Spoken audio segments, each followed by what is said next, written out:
¿Qué tal? Buenas noches. Bueno, después de un prolongado tiempo nos volvemos a reencontrar en este espacio titulado o denominado Bancando la Batalla Cultural.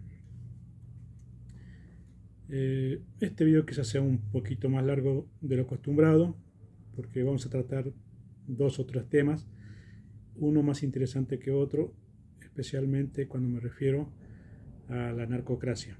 Así que le pido paciencia y bueno, espero que le guste el programa.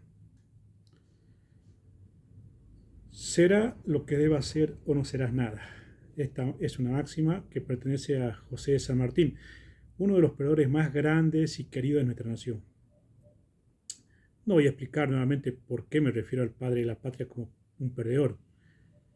Si a este país lo gobernase gente como José, no solo seríamos un país próspero, sino justo y sin inseguridad.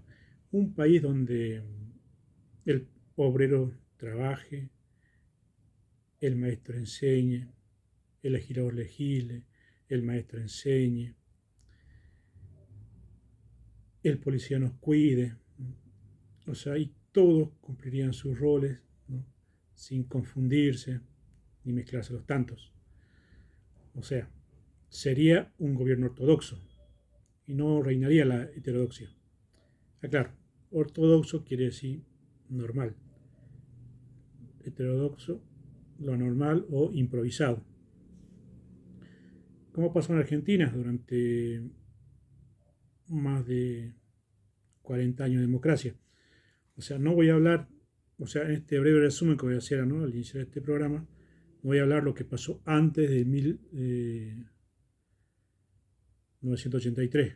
O sea, no voy a hablar de la dictadura, ni los gobiernos conservadores, ni de cómo nació el populismo, por el hecho de que el pasado, ¿no?, eh, sirve para no cometer los errores de nuestros antecesores.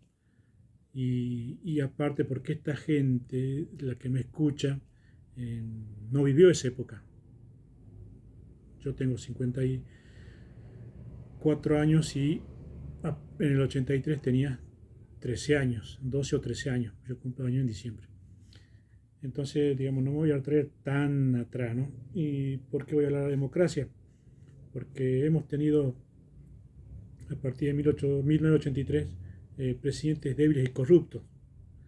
Digo débiles porque, por ejemplo, Alfonsín era honesto, pero la gente que lo rodeaba, su gabinete, no era como él, ¿no? Y eso fue lo que, al estar rodeado de sinvergüenzas, ¿no? Hubo hiperinflación, inestabilidad económica, corrupción, inseguridad. Por no haber sabido controlar a esa gente, ¿no? Y no haberlo sacado a patadas de su puesto. Y después vino Menem, ¿no?, donde tuvimos más o menos 7 o 8 años de estabilidad económica, ¿no?, que, con el plan de la convertibilidad, equiparando el dólar con el peso del 1 a 1. Hasta que, bueno, la corrupción otra vez metió la pata y otra vez inflación, inseguridad, mucho déficit. No sé, bueno, por ejemplo, ¿no?, corruptos como María Julia Sogaray, ¿no?, Alderete, Corach, en fin, tantos nombres que la verdad que no sé si merece la pena nombrarlos, ¿no? Porque la verdad que eran gente que realmente dejó muy mal parado ese gobierno, ¿no? Pero aún así, como dicen muchos, ¿no?, este es un país tan rico, ¿no?, que no han podido terminarlo de fundir, ¿no?, a pesar de los gobiernos nefastos que tuvimos. Bueno, después de Menem, eh, vino de la Rúa con el famoso corralito, ¿no?, que la gente no podía sacar sus ahorros del banco, ¿no?, porque los tenían en dólares y le querían dar en peso y ni siquiera podía sacarlo, ¿no? Una medida implementada por el ministro de Economía Cavallo, Domingo Cavallo. Y después de eso también sobrevino la renuncia de Chacho Álvarez, el vicepresidente, luego la salida a Casa Rosada de la Rúa en helicóptero, y posterior a ello no hubo una seguidilla de nombramientos de presidentes provisorios, Pinedo, Rodríguez Sá, hasta que fue designado como presidente provisorio Eduardo Duhalde, ¿no?, quien con la implementación de planes sociales, ¿no?, calmó el ánimo social de los más vulnerables y pobres en la Argentina. Pero bueno, también esos planes se multiplicaron por 100, recibiéndolo gente que no merecía recibirlo, ¿no? Y así llegamos en el 2003 al gobierno de los Kirchner, que ya habían recibido en bandeja, ¿no?, la implementación de los planes, por lo tanto tenían a la gente, digamos, más conflictiva, más necesitada, calmada, ¿no?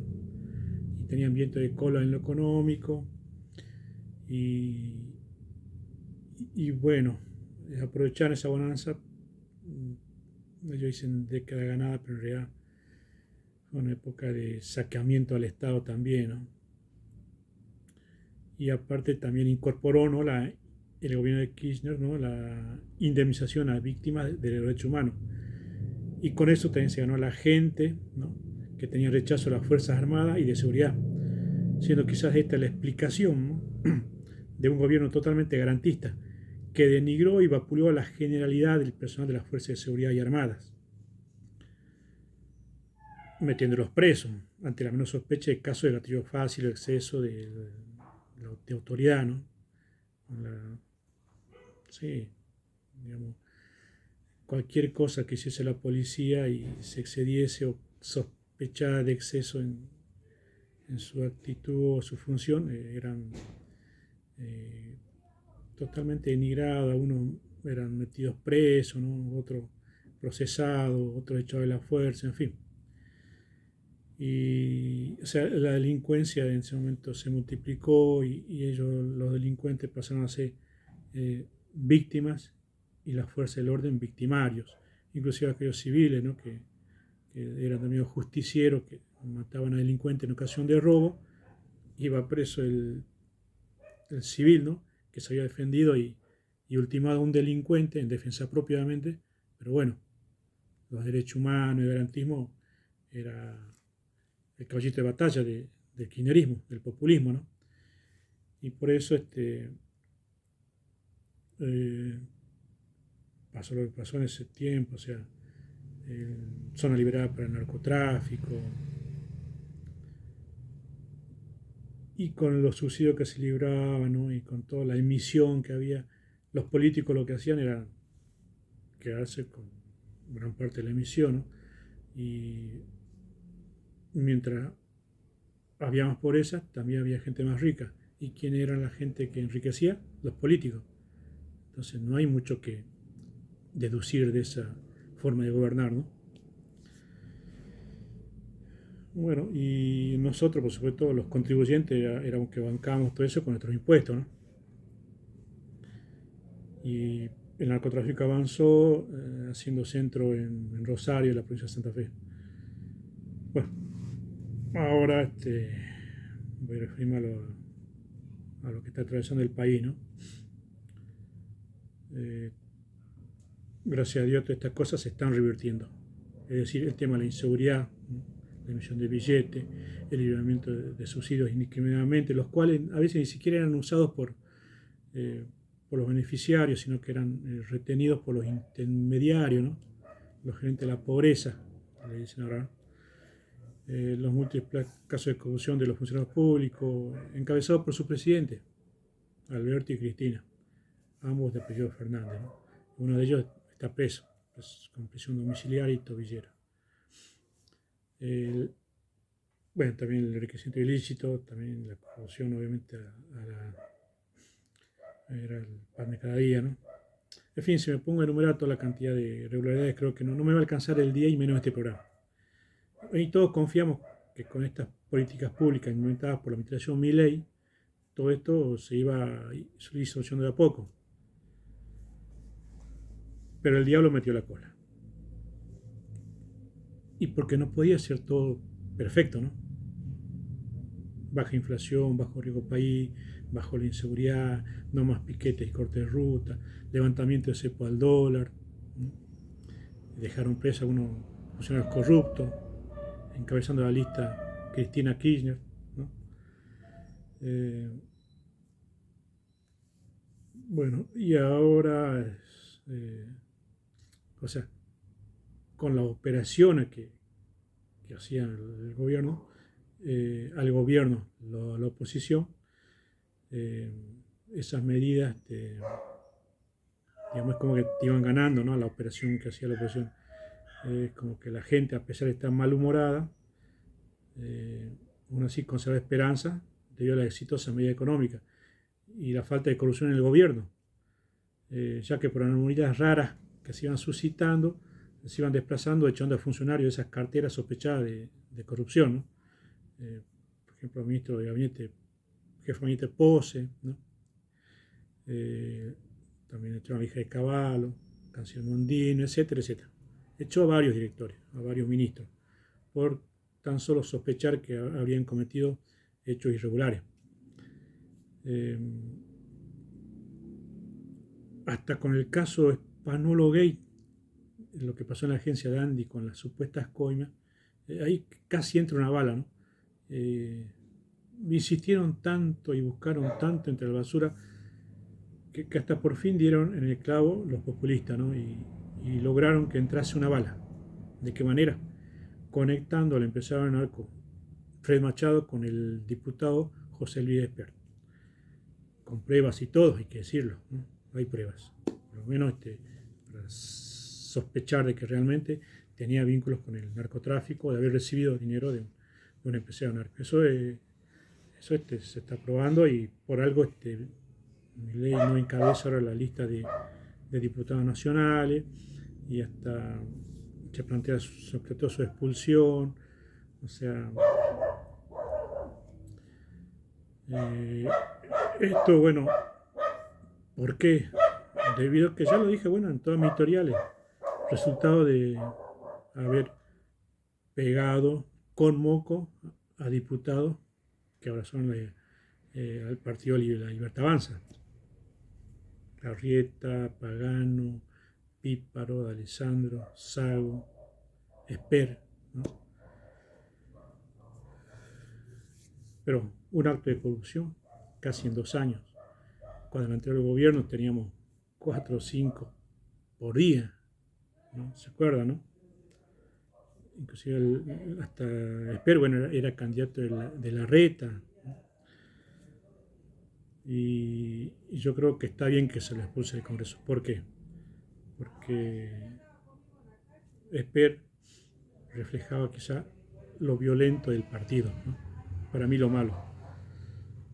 Quizá el profe Esper nunca escuchó, ¿no? Que lo cortés no quita lo valiente. No hace falta maltratar, humillar, denigrar a un ser humano, por más indigno que sea.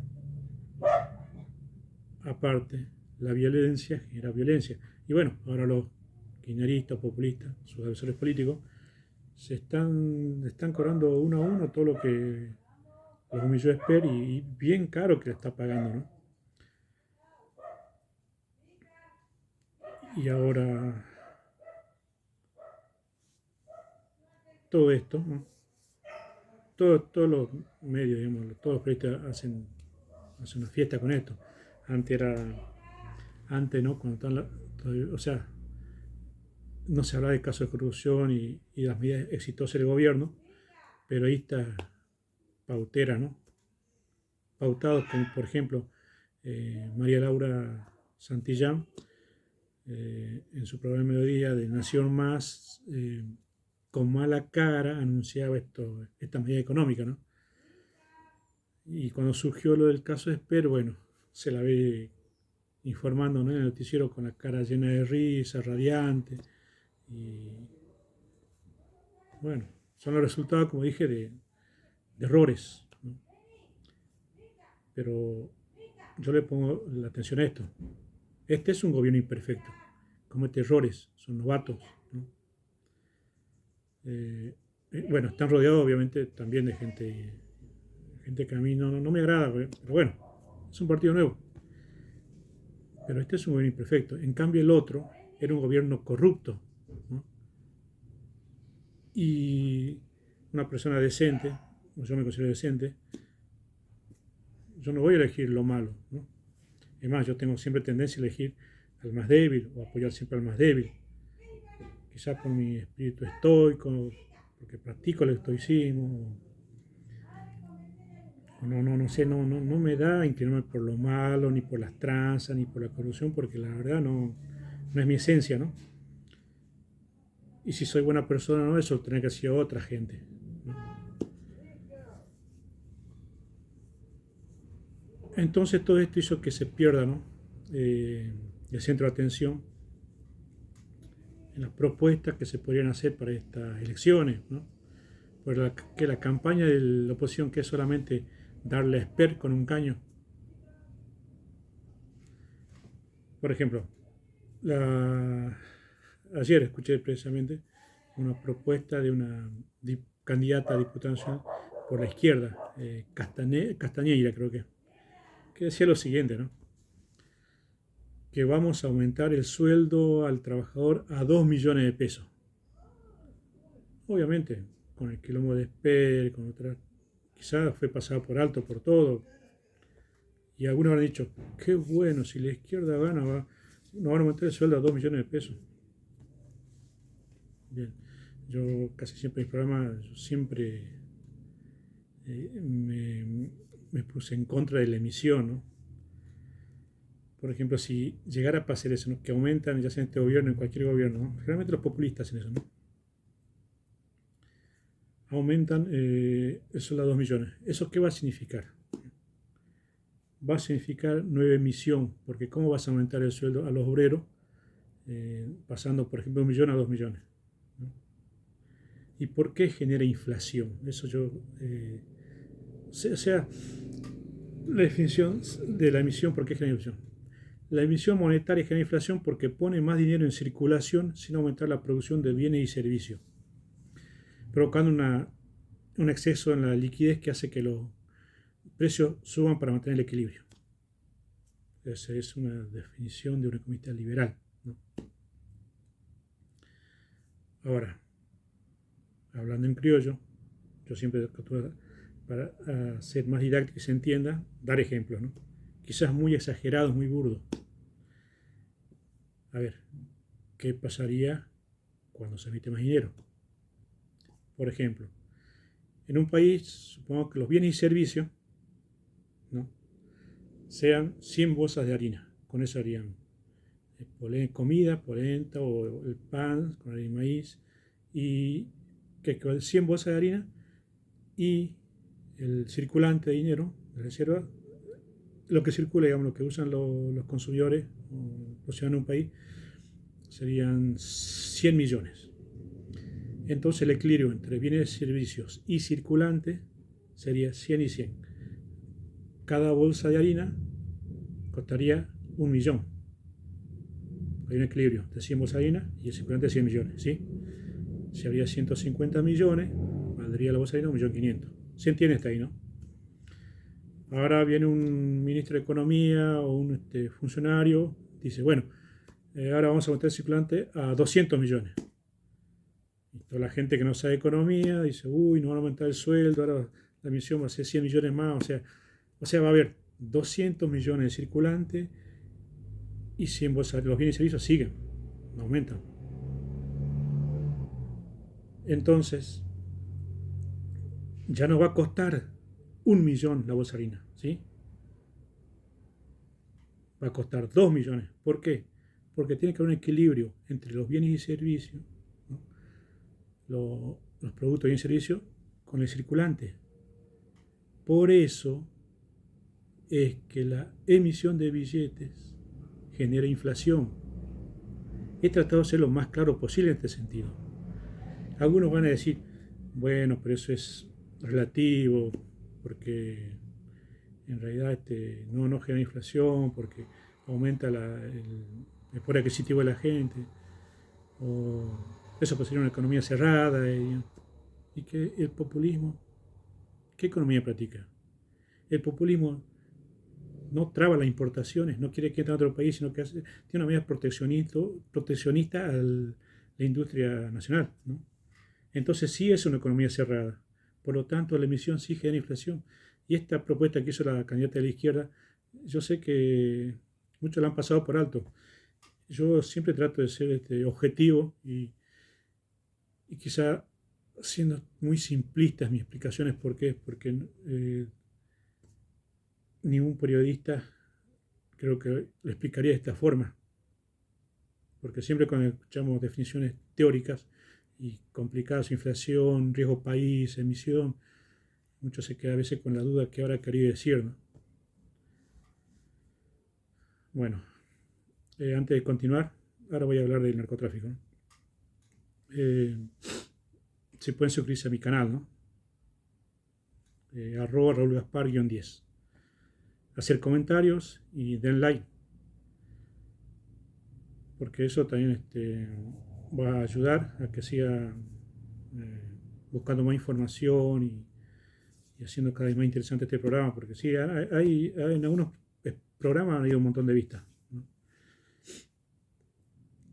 Bueno, volviendo al tema que dije voy a tocar, el narcotráfico. Ahora está muy en boga ese tema por el que ocurrió el triple crimen en Varela con las tres chicas, ¿no? Y ahora con el caso Esper, la conexión que hubo con el narco, ¿no?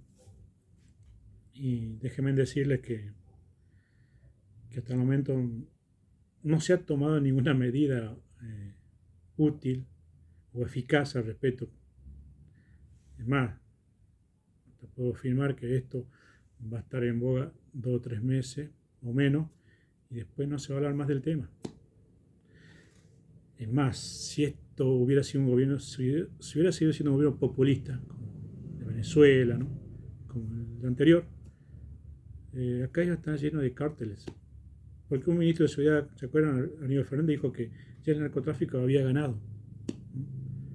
El mismo Kicillof, en notas, ¿no? Entrevistas, decía que cada vez que se metía preso a un narcotraficante, una familia quedaba sin sustento para la casa, ¿no? No iba quién iba a llevarles para comer. Mira la estupidez que llegamos, ¿no? Miren si tenemos un presidente como Kicillof, ¿no? Que apoyan a la delincuencia. Por eso Buenos Aires está como está. Pero esto del narcotráfico, la verdad, es muy serio. Sí, es un flagelo serio que pudre un país. Lo ha hecho en El Salvador, en México está haciendo estrago, en Colombia ha provocado guerras civiles. O sea, es muy difícil de combatirlo, pero no imposible, cuando se tiene la gana y las medidas y la gente preparada. Por eso, ¿por qué digo que nunca se le da importancia? Yo me especialicé en el tema. Es más, este libro, ¿no? Víctimas de la Narcocracia, lo escribí con mi hermano y detalló un caso muy grave acá en Jujuy, ¿no?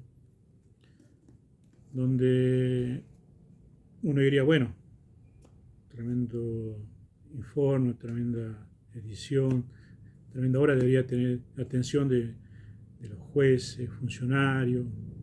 Sin embargo, el libro se agotó, pero nadie vino a preguntarme de dónde saqué los informes, por los lugares que cité, por los funcionarios que nombré. Era preciso en todo. Pero en fin, no le dan bolilla al tema. Y en mi provincia, que es entrada obligada para el narcotráfico, no lo combaten como se debiera. Un ejemplo de mala praxis, ¿no? De malas políticas públicas, malas políticas de Estado. En Jujuy tenemos un jefe de policía salteño. Como si no hubiera gente competente, eficiente, proba, ¿no? Que desempeñó su función durante toda su carrera con eficiencia y moral. Como puedo nombrar ejemplos o citar nombres. Comisario General Ocampo, ya retirado. Comisario General Luis Miranda, excelente funcionario. Cualquier, a cualquier policía se le pregunta, sí, fueron muy buenos jefes. Y para citar un caso puntual, el comisario General Ocampo estuvo a cargo de una unidad que reprimía el narcotráfico. Después de haber hecho una gran investigación, desbaratado una bamba y secuestrado varios kilos de estupefacientes o de droga, ¿no? Después financió el procedimiento. Un día lunes fue citado, ¿no? Al Ministerio de Seguridad. Por supuesto, él creyendo que va a ser felicitado, ¿no? Que va a salir su caso, su felicitación a la hora del día, o un beneplácito, o que se le confirmara, ¿no? Nuevamente a cargo de esa unidad. Sin embargo, se lo citó para decirle que a partir de ese momento pasaba a situación de retiro. Entonces, más claro, échenle agua. No se quiere combatir el narcotráfico. Y sí está bien, este es un tema delicado, ¿no?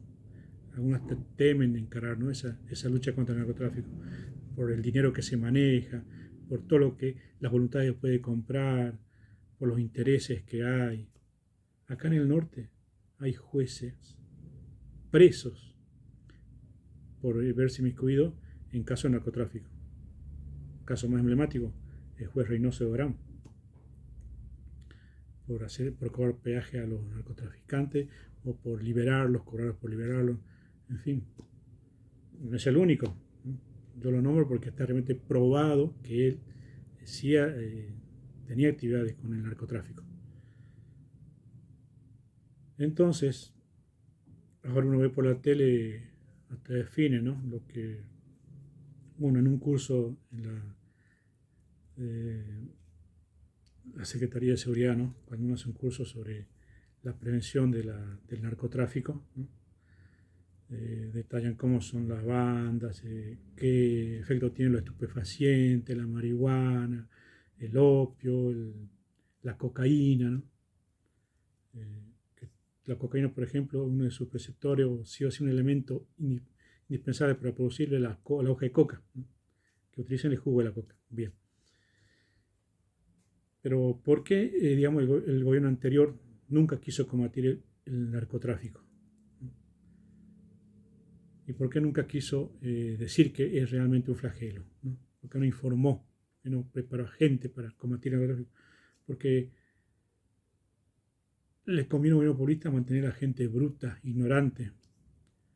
Por eso el bajo nivel de la enseñanza pública, ¿no? Por eso muchas deserciones, ¿no?, de los chicos en la escuela. No les interesaba. No les interesaba tener un pueblo culto. Ellos generaron pobres, ¿no? Gente pobre económicamente y pobre de alma. ¿Por qué? Porque esa gente les iba a seguir votando, son sus potenciales votantes. Si no, vayamos a las unidades carcelarias o a quién vota, el 90, del 100%, 95% le vota al populismo. Es una estadística que está reprobada. Bueno, dicen que la mejor forma de combatir el narcotráfico también es no hablar tanto de eso, ¿no? Así que bueno, yo voy a cumplir con ese lema, ¿no? Pero quería hacer mi pequeño aporte ¿no?, a esta lucha contra el narcotráfico y decirle que en realidad nunca se han pensado en medidas serias y objetivas con respecto a la lucha contra el narcotráfico, ¿no? Y por este libro que les mostré, en realidad a mí me vinieron a hacer, a preguntar periodistas de España, por ejemplo.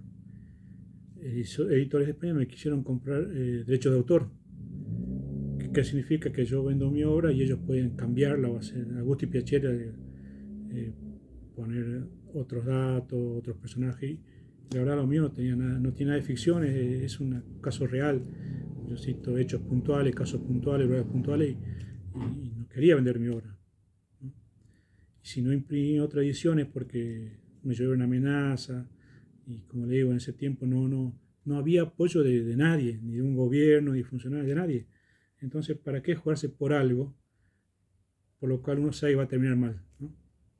Esto fue impreso en el 2003, 22 años, ¿no? Y hasta ahora no he visto ningún progreso en la lucha contra el narcotráfico. Si no, vayan a Villazón, vayan a Posito. ¿Cómo se pasan? Lo que sea. Tener acá el puente, ¿no?, la aduana, donde se paga arancel, ¿no?, puente autorizado, donde está tu DNI, te registran cuando entras, cuando salís. Y a 100 o 200 metros tenés varios pasos no autorizados, donde la gente, como hormiga, ¿no?, si acá pasan 10, allá pasan 1000. Y pasan lo que sea, no es controlado por nadie. ¿Se entiende, no? Bueno, ahora mi próximo objetivo sería hacerle una nota, ¿no?, al candidato a diputado nacional Alfredo González, que lo he escuchado, he hablado personalmente con él y una persona interesante, bien preparada, ¿no? Sabe mucho sobre la macroeconomía, eso es importante, o sea, la preparación es importantísima. Y te gustaría saber qué proyecto o qué tiene preparado con respecto a la lucha contra el narcotráfico, pues ya que la ley que regula o que previene y reprime, que pena al narcotráfico es la ley 23737, ¿no? Y es una ley federal, ley nacional. Por lo tanto, debería interesarle mucho esta ley, ¿no? O qué proyectos presentar para combatir el narcotráfico. Y recuerden que somos provincia fronteriza con otro país, por lo tanto, un paso obligado para el narcotráfico. Bueno, nos vemos en un próximo encuentro.